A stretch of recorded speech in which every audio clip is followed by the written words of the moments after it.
Hi, welcome to அடடடா அசத்தல் சமையல். இப்போ நம்ம வந்து ஒரு டிஃப்ரெண்ட்டான ஒரு கிரேவி பண்ண போகிறோம். ஸோ இது பார்த்திங்கன்னா சப்பாத்தி, அதுக்கப்புறம் வந்து நம்ம பூரிக்கு கூட யூஸ் பண்ணிக்கலாம், இட்லி தோசை இது எல்லாத்துக்கும் கூட ரொம்ப நல்லாயிருக்கும். ஸோ இது என்ன கிரேவின்னு பார்த்திங்கன்னா நம்ம வந்து ஃபூல் மக்கனா வச்சு கிரேவி பண்ண போகிறோம். ஸோ ஃபூல் மக்கனானா என்ன அப்படின்னா இது வந்து தாமரை விதை. ஸோ இது இப்படி தான் இருக்கும், பார்க்குறதுக்கு ஒரு பாப்கார்ன் மாதிரி இருக்கும். இது வந்து இந்த தாமரை விதையை வந்து அந்த பாப்கார்ன் மாதிரி செஞ்சு விற்கிறாங்க. இது பார்த்திங்கன்னா 50 கிராம். இது இப்போ எல்லா சூப்பர் மார்க்கெட்லேயும் இது ரொம்ப கிடைக்குது. இது ரொம்ப ஹெல்த்தின்னு சொல்கிறாங்க. இதில் பார்த்திங்கன்னா நம்மளுக்கு ஃபேட்டே எதுவுமே இல்லை. ஸோ நம்மளுக்கு வந்து அந்த கொழுப்பு சத்துங்கிறது இல்லை. யாராச்சும் வந்து நீங்கள் வெயிட் லாஸ் பண்ணணும், மெலியணும் அப்படின்னு சொல்லி ட்ரை பண்ணிகிட்ருக்கீங்கன்னா இதை வந்து நீங்கள் சாப்பிட்லாம். இதை வந்து நம்ம ஸ்நாக்ஸாக கூட சாப்பிட்லாம், பாப்கார்ன் மாதிரி மசாலா போட்டு கூட சாப்பிட்லாம், ரொம்ப நல்லாயிருக்கும். ஸோ இதை வச்சு நம்ம வந்து எப்படி ஒரு சப்பாத்திக்கு ஒரு கிரேவி பண்ணுறதுன்னு பார்க்க போகிறோம். ஸோ அதுக்கு வந்து நான் ஒரு 50 கிராம் இந்த தாமரை விதையை வந்து எடுத்திருக்கேன். ஸோ இது 50 கிராம் தாமரை விதை. அதுக்கப்புறம் பார்த்திங்கன்னா நான் வந்து ஒரு 2 பெரிய வெங்காயத்தை வந்து கட் பண்ணி வச்சுருக்கேன். அதுக்கப்புறம் 2 தக்காளி, அதுக்கப்புறம் பார்த்திங்கன்னா ஒரு பச்சை மிளகாய், அப்புறம் 4 பல்லு பூண்டு, ஒரு சின்ன துண்டு வந்து இஞ்சி எடுத்து வச்சுருக்கேன். அதுக்கப்புறம் நம்ம இதுக்கு வந்து வெண்ணெய் யூஸ் பண்ணுவோம். நீங்கள் வந்து வெண்ணெய் பிடிக்கலன்னா நீங்கள் எண்ணெய் கூட யூஸ் பண்ணிக்கலாம்.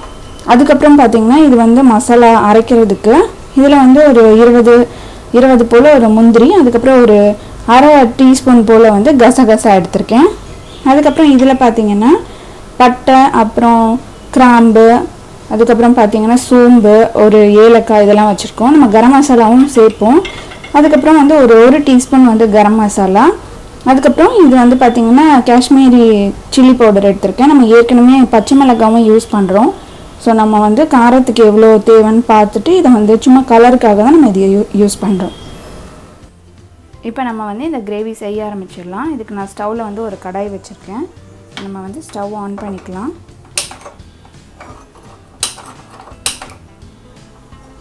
இந்த கடாய் வந்து கொஞ்சம் சூடாகட்டும்.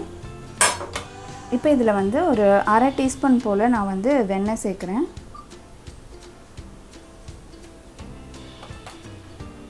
இப்போது வெண்ணெய் நல்லா உருகிருச்சு. இதில் வந்து நம்ம எடுத்து வச்சுருக்க இந்த தாமரை விதையை போட்டுடலாம். இதை வந்து லைட்டாக நம்ம வறுத்து எடுத்துக்க போகிறோம்.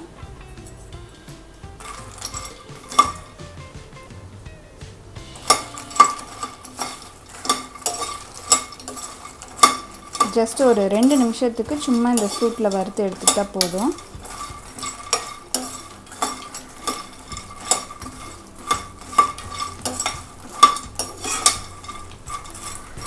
இந்த கிரேவி வந்து நல்ல டேஸ்ட்டாக இருக்கும். இதுக்கு டேஸ்ட்டுன்னு பார்த்திங்கன்னா அவ்வளோவா ரொம்ப ஸ்பெசிஃபிக் டேஸ்ட்லாம் இருக்காது, சப்புன்னு தான் இருக்கும். இப்போ நார்மலாக நீங்கள் இந்த பாப்கார்ன் சாப்பிடுவீங்களா, அந்த டேஸ்ட்டு தான் வரும். நீங்கள் சும்மா அப்படியே எடுத்து சாப்பிட்டு பார்த்தீங்கன்னா இது உடம்புக்கு வந்து ரொம்ப நல்லதுன்னு சொல்கிறாங்க.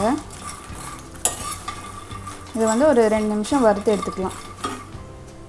இப்போ இதை வந்து நம்ம 2 நிமிஷம் வறுத்தாச்சு. இதை தனியாக எடுத்து வச்சிடலாம்.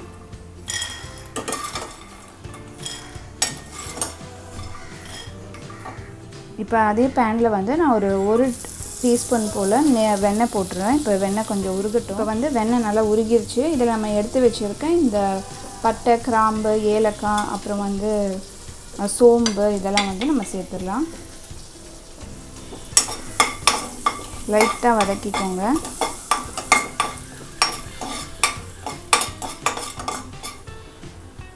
இப்போ இதில் வந்து நம்ம எடுத்து வச்சுருக்க இந்த இஞ்சி, பூண்டு, பச்சை மிளகாய் சேர்த்துடலாம்.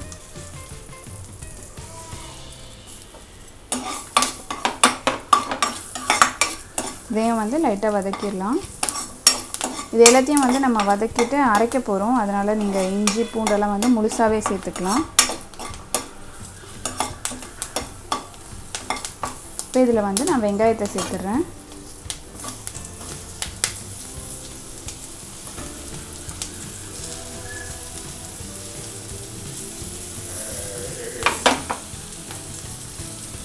வெங்காயம் வந்து நல்லா வதங்கட்டும். ஒரு 2 நிமிஷம் இதை வந்து வதக்கிடலாம். இப்போ வந்து நம்ம எடுத்து வச்சுருக்க தக்காளியையும் சேர்த்துடலாம்.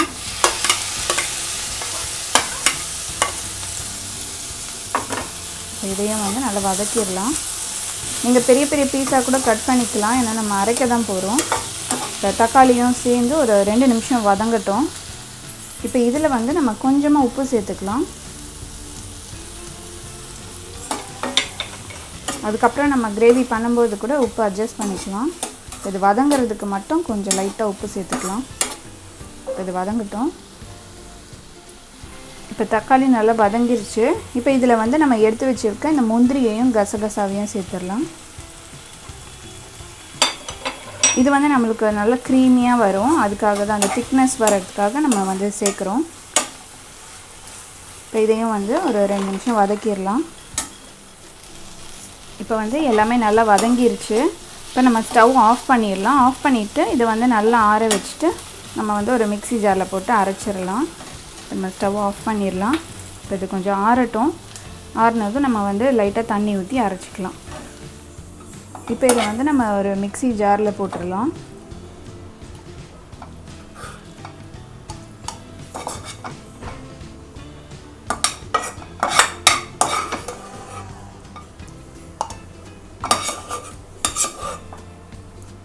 இப்போ இதில் வந்து கொஞ்சமாக தண்ணி ஊற்றி நல்லா ஒரு பேஸ்ட் மாதிரி இப்போ அரைச்சிக்கலாம். இப்போ இதை வந்து நம்ம ஒரு பேஸ்ட் மாதிரி நல்லா அரைச்சாச்சு. இப்போ இதே பேனை வந்து நான் ஸ்டவ்வில் வச்சு ஆன் பண்ணியிருக்கேன்.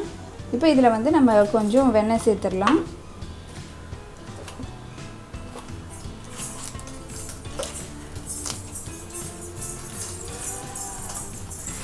ஒரு டீஸ்பூன் வந்து வெண்ணெய் சேர்த்துருக்கேன். இப்போ வெண்ணெய் வந்து கொஞ்சம் உருகட்டும். இப்போ வெண்ணெய் வந்து நல்லா உருகிருச்சு. இதில் வந்து நம்ம அரைச்சி வச்சுருக்க இந்த விழுதை சேர்த்துடலாம். நான் வந்து கொஞ்சமாக தண்ணி விட்டு அரைச்சிருக்கேன். அதே மாதிரி நீங்களும் கொஞ்சமாக தண்ணி விட்டு அரைச்சிக்கோங்க.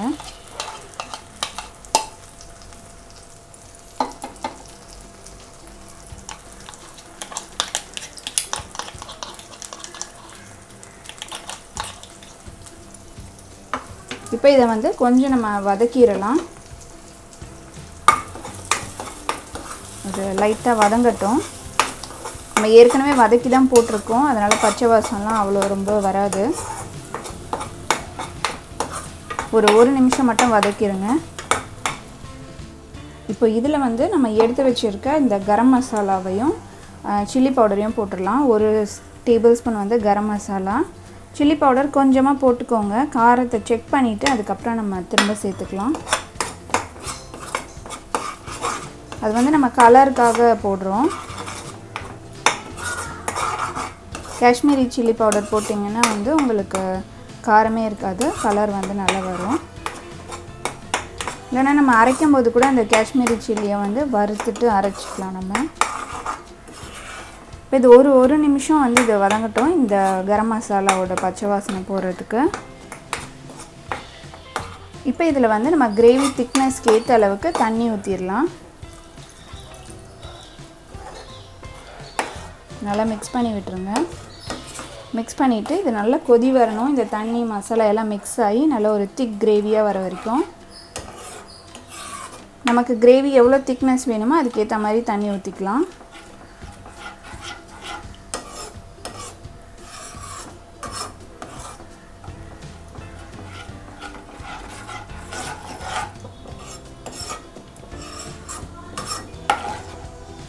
இப்போ இது வந்து நல்லா கொதிக்கட்டும். இப்போ வந்து இது நல்லா கொதிக்க ஆரம்பிச்சிருச்சு. இந்த ஸ்டேஜில் வந்து நம்ம வறுத்து வச்சுருக்க இந்த தாமரை விதையை வந்து இதில் சேர்த்துடலாம். சேர்த்துட்டு இதை வந்து நல்லா மிக்ஸ் பண்ணி விட்டுருங்க மசாலாவோட.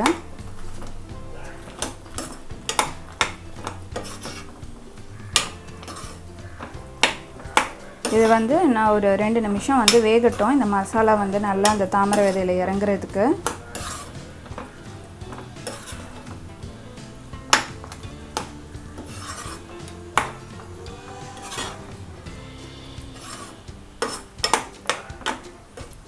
இப்போ இது வந்து கொஞ்சம் வேகட்டும்.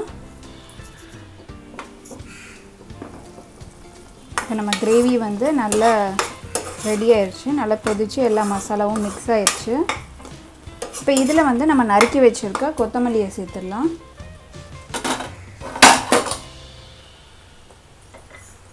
இப்போ நான் நறுக்கி வச்சுருக்க கொத்தமல்லி சேர்த்துட்றேன்.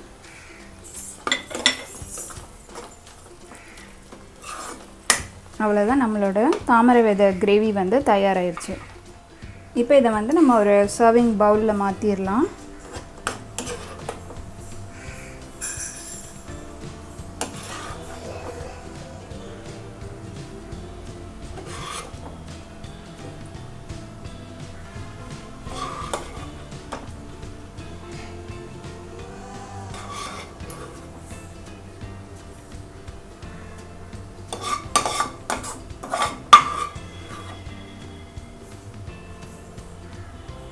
இது வந்து ரொம்ப டிஃப்ரெண்ட்டாக இருக்கும், ரொம்ப டேஸ்ட்டாகவும் இருக்கும். நீங்களும் வந்து உங்கள் வீட்டில் ட்ரை பண்ணி பாருங்கள். ட்ரை பண்ணி பார்த்துட்டு உங்களோட ஃபீட்பேக்கை வந்து கமெண்ட் பண்ணுங்கள். இந்த வீடியோ உங்களுக்கு பிடிச்சிருந்ததுன்னா அடடடா சித்தல் சமையலுக்கு சப்ஸ்கிரைப் பண்ணுங்கள், லைக் பண்ணுங்கள், ஷேர் பண்ணுங்கள். நன்றி.